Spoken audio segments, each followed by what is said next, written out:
Here is possible because of the vision of Rosario Dawson. She was kind enough to bring me on her journey, and I want to honor that, and I want to honor her mom, who made the first difficult phone calls of actually coming in and saying, hey, do you want to be a part of something that's nothing yet? So thank you, Rosario. And thank you, Isabel Dawson. We're around is because the Latino community and Americans who believe in the Latino community believe in the work that we do. And we're only as strong as they are. So the more that we can continue working together, the stronger we will be. They're paying it forward. They have each had the experience that they faced a problem within their community, their families, or themselves, and they applied a solution to that problem. And that's what we need, is we need people to stop griping and finding solutions to empower others, and that's what made them stand out. Nosotros, como somos estudiantes indocumentados, no calificamos para becas federales, ni tampoco asistencia financial aid, que se llama en inglés, que es asistencia financiera del gobierno, y por situación de nuestro estatus no calificamos para eso. Entonces Dreamers Roadmap va a ayudar a estudiantes indocumentados a encontrar estas becas y les va a mandar push notifications para recordarles de cuándo está esta beca, se la tiene que entregar, y así poder, hopefully, ¿verdad?, inspirar a más estudiantes indocumentados a que se inscriban en el colegio, porque a lo que es ahora los números son muy bajos, es como más o menos 1% de los 11 a 12 millones de indocumentados que estamos en los Estados Unidos, y eso tiene que cambiar. Y yo pienso que el número es muy bajo porque nadie sabe acerca de cómo encontrar ese dinero. Entonces Dreamers Roadmap es lo que va a hacer, les va a ayudar a estudiantes indocumentados a encontrar el dinero para poder ir al colegio. It's important to find those innovators because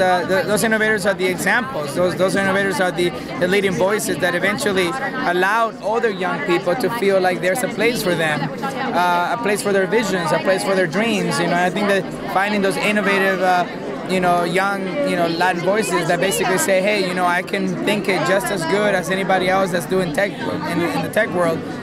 It's inspiring for that next generation. So I think that to me is why it's important that we create more images of success, because that is the permission to greatness that a lot of these young people need. The job is to wake people up and to get them out representing themselves, showing up for themselves. And while VL is about getting people to the ballot, it's also, as we will see tonight, about creating and amplifying the voices of leaders. And tonight, Voto Latino is giving away $500,000 to young people with solutions, with ideas of how to inspire their own community. And so these young people are taking the mission of Voto Latino and owning it and taking it into their communities. And that's the point. The point is for that, the hope is that it would be great if in another 10 years there was no need for Voto Latino, because we've empowered and inspired so many young people to become local leaders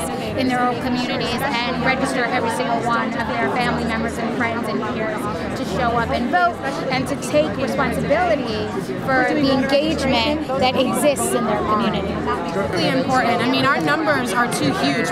We are destined just by the numbers alone to inherit this country, but we're incredibly disenfranchised. We're not educated enough. We're not working in community enough. Where there's too much disparity between ours and everyone else, and it's not going to that doesn't bode well for America. That makes it an American issue. That means everybody's got to be involved and saying we need to make sure that all these young people, but especially Latino millennials, are engaged, because that's where we're going to actually see our country be able to be competitive around the world and do all of those really great things that we're capable of doing. This is a beacon of hope around the world.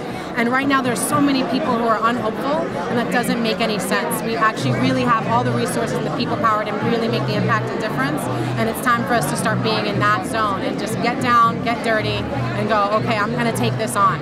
And it's not for like, you know, these young kids who are going, I'm going to create an organization, do this, and like that's awesome, but you still have to vote. Like that's the one thing that I'm seeing is a lot of people are in front, like they are doing really great work. So I don't want to ever talk to any young person out there and going, you're not doing enough, because that's not true. They're doing so much. But there's a connective piece that's there that maybe is not getting the traction that it could, and I understand why, but that's the connective dot that's going to make the real difference, because you can march all you want, but if you don't march to the polls, you're not going to see the critical changes that's going to be effective for generations down the line.